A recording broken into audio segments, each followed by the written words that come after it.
He's Imam As-Sunnah Mosque in Elibolo. Also in the studio with us is Amir Issa Alabi and brother Ishaq Ibrahim.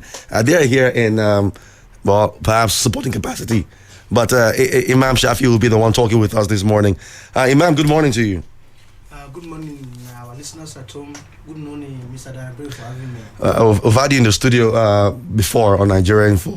Yes. Before, and it was a fantastic time we had with you. But perhaps this time around will be something different because you're coming in a different form and giving us different things to talk about. Last time we talked about the celebrations, yes, and what exactly it entails. Yes. But today we'll start this way.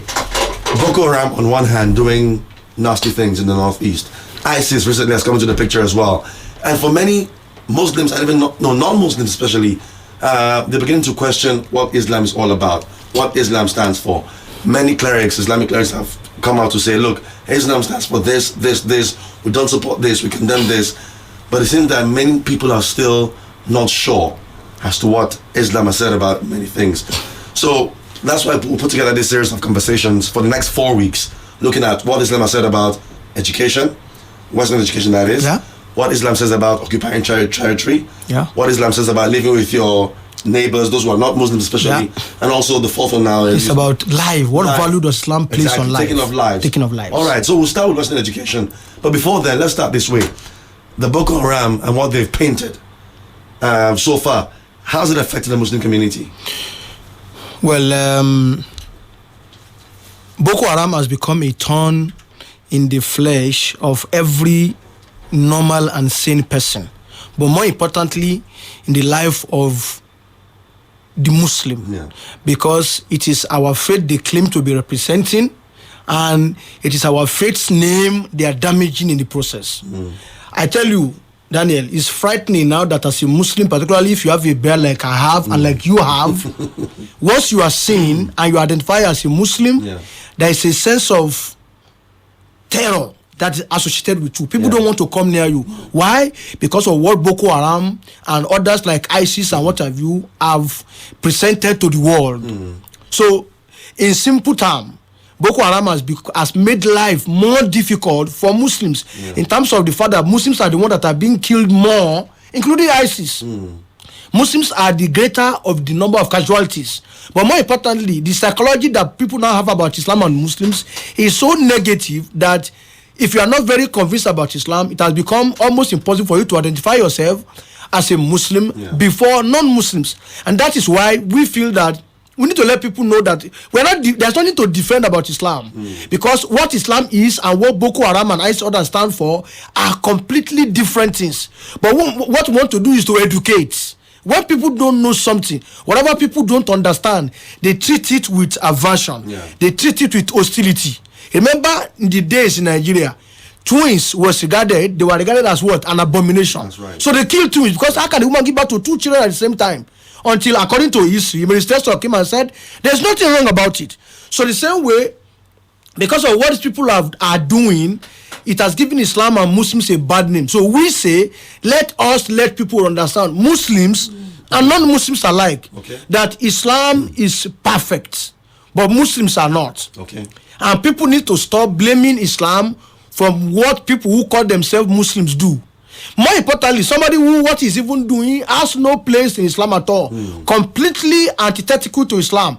But he's hiding under Islam. People want to blame Islam for that. We say, no, we have to put a stop to that. And that's why we are here to educate, starting from the concept of Western education. And even the press hasn't helped matters. And I think we're trying to work on that as well. Because in our bulletins, you hear Islamic fundamentalists, Islamist movement. And for again, this is not painting the true picture of things, because these guys are not Islamic fundamentalists. They're people who decide to do this in the name of Islam, but are not really practicing the tenets of Islam. What are your thoughts on that? I know that as you are saying this now, some are going to be feeling that, no, you're just trying to sweet talk us.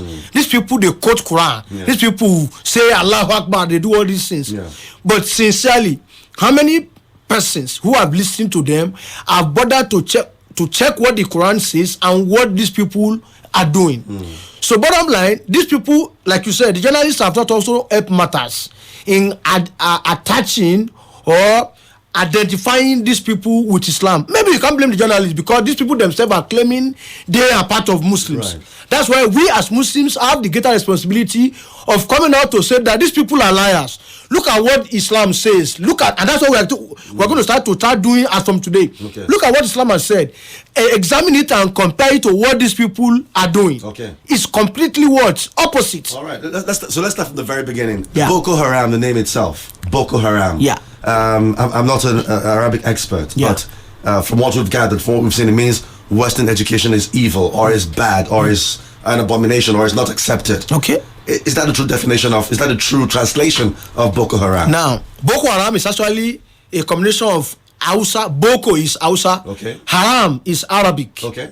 Boko, the Hausa people refer that to Western education. Okay. Haram in Islam means something God has what? Has forbidden. Okay. For example, Taboo. Yeah, no, something that is prohibited. Okay. For example, fornication. Okay. God has prohibited it. Okay. You cannot sleep with a woman unless you have married her. So that's haram. Haram. Okay. So they combine this, the Arabic term and the Hausa term together, Boko Haram, which now translates to Western education is what? Forbidden. Is forbidden. Okay.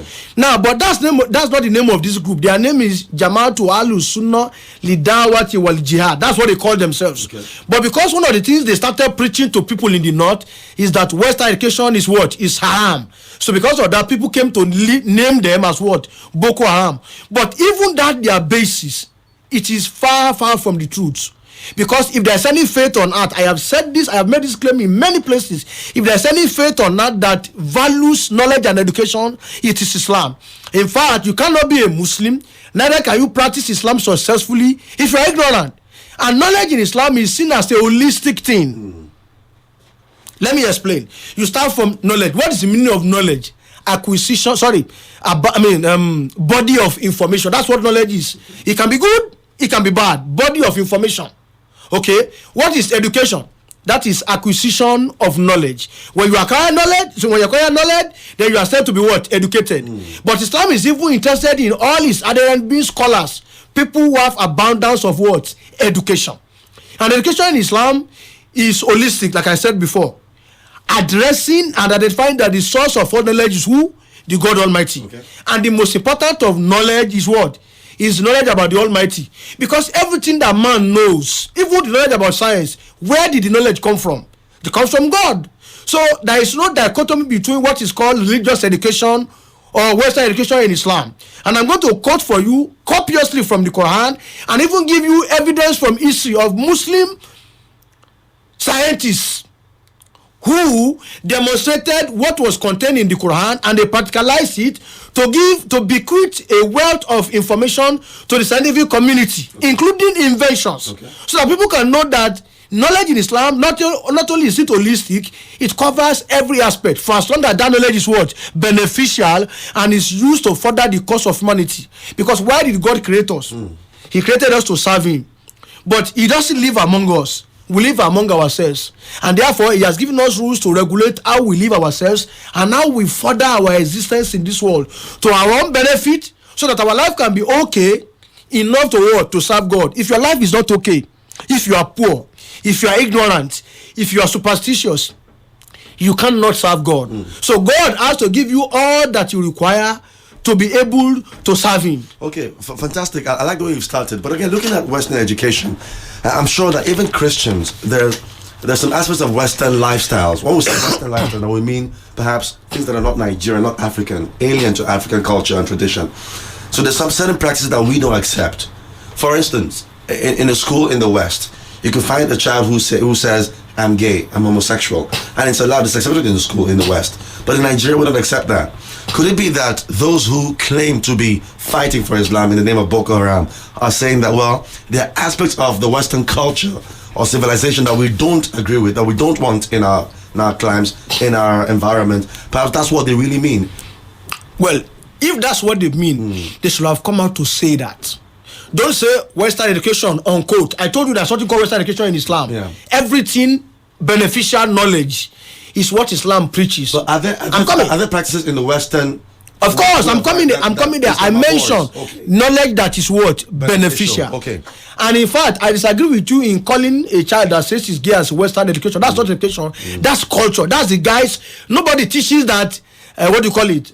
Homosexuality or lesbianism is a knowledge. It's not. But when it becomes part of what you study in school, for instance, we've heard on this platform as well that in certain climes they have books for children that portray, instead of having a man and a woman as a father and mother, you have a man and a man.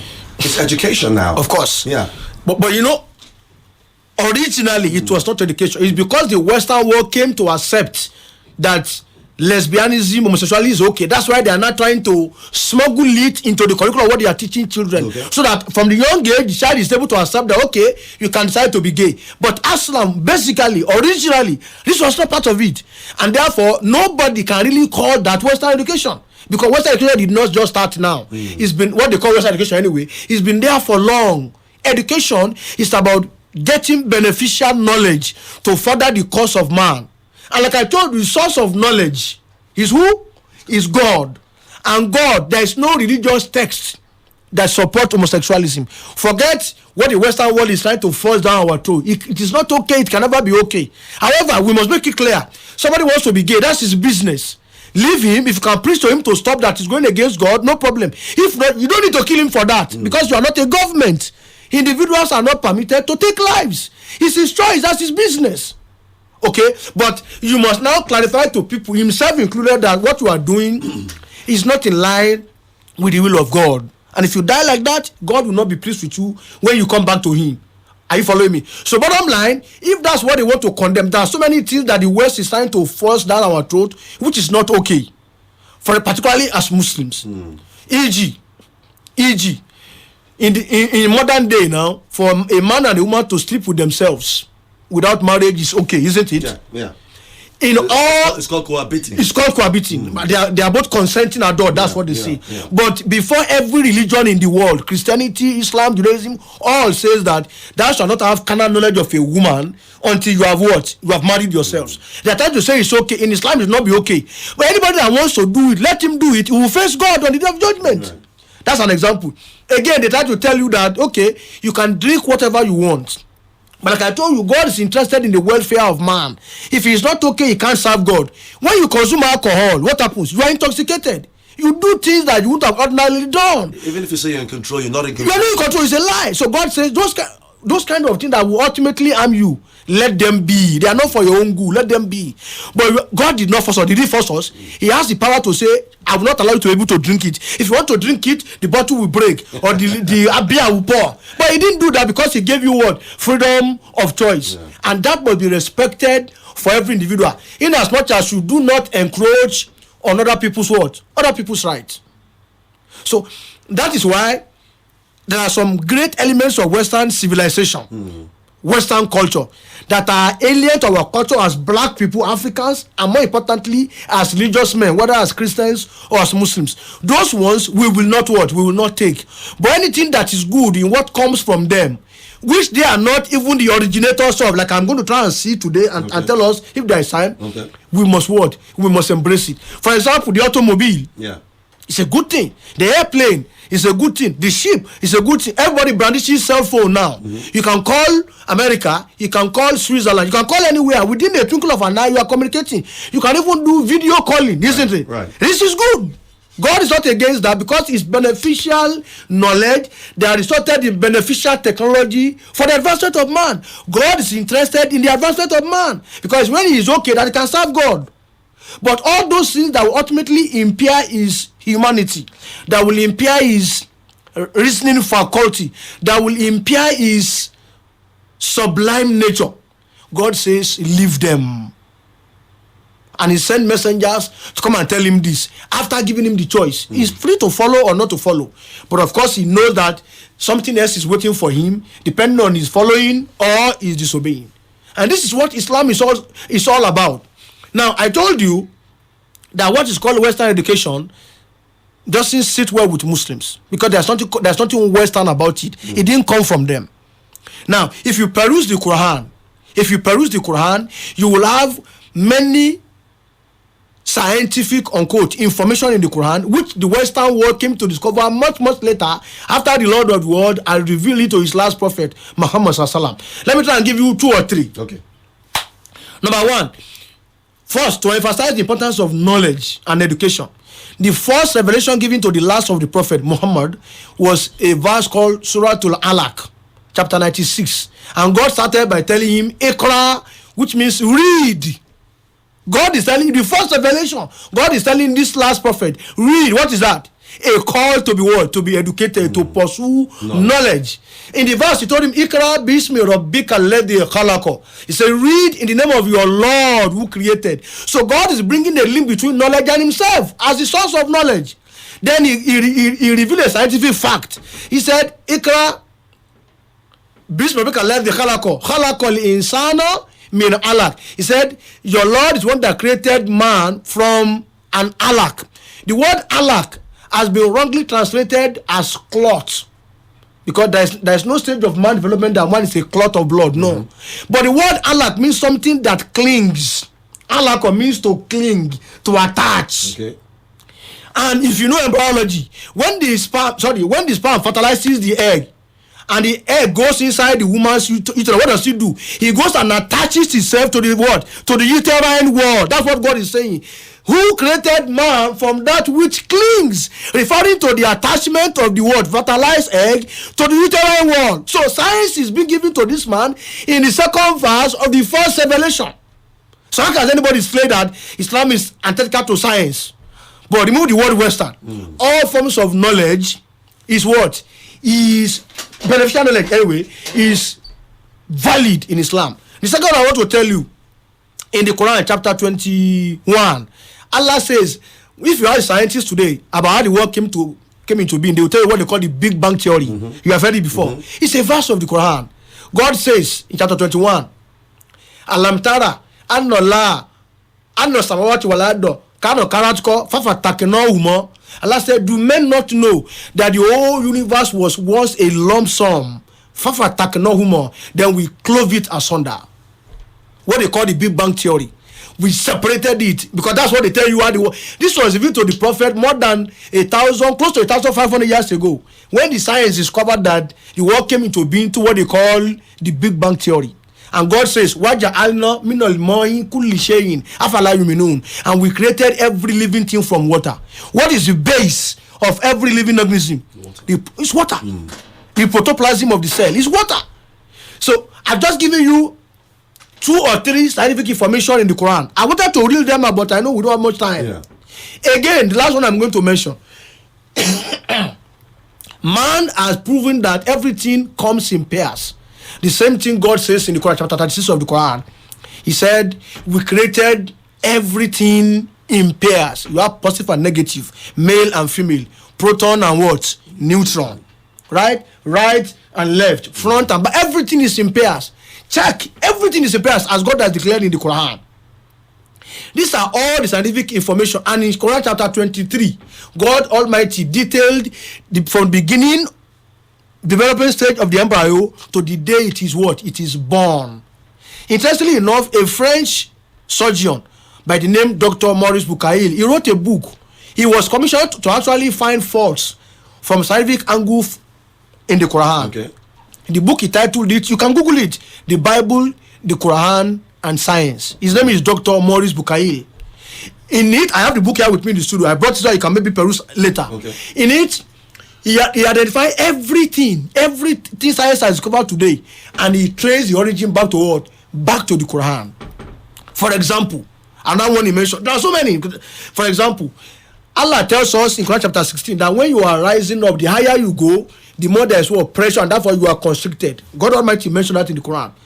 Are you following me? Anybody can go and Google the Bible, the Quran, and Science, or buy the book. You will see documented evidence that everything in the Quran is scientific. It agrees with what man has come to discover now. And this was revealed more than close to 1,500 years ago. To let everybody realize that knowledge truly comes from God. Even what you call scientific knowledge, it should not be attributed to anybody, call it Western education. So in Islam, every beneficial knowledge a Muslim must pursue. But the essence of all this pursuit of knowledge is to make sure that you return everything back at the doorstep of God. It's supposed to make you realize that there's only one God, and He alone deserves what? To be worshipped. When you have realized how great something is, you pay it obeisance. You are in awe of it.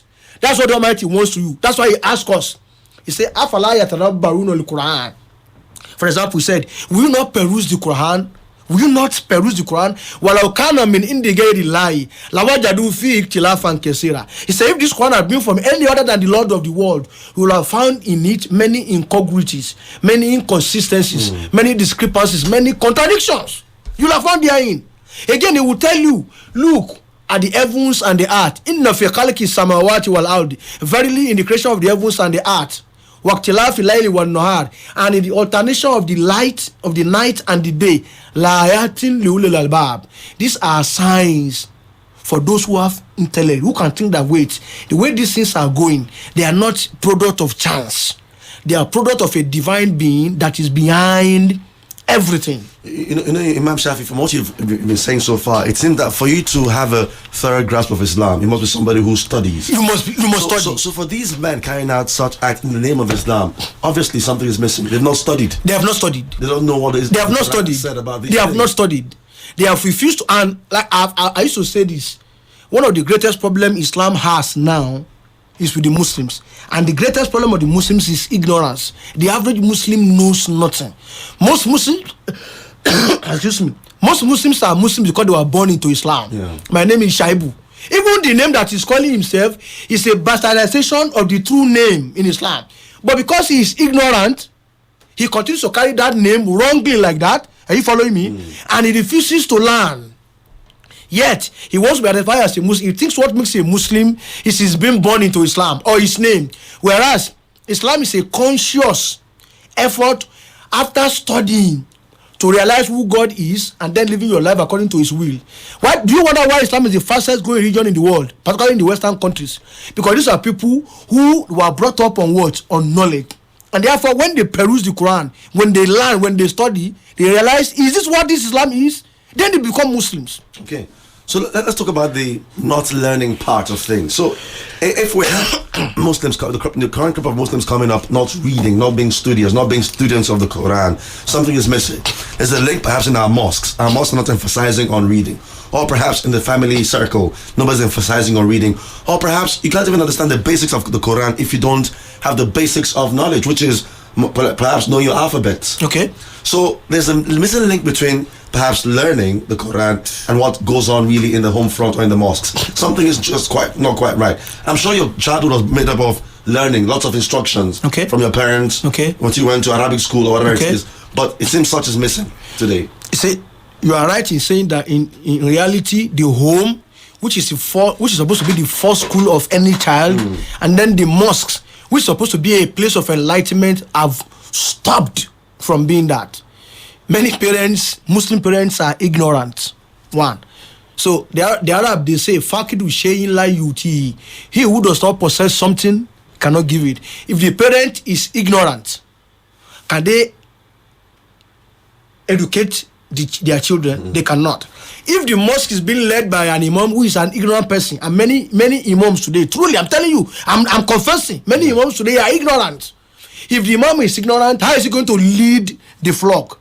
Now, most parents who have had the advantage of what we have come to call Western education, and who have not been made to know that actually the origin of all these things is from God and it's in the Quran, both theoretically and practically.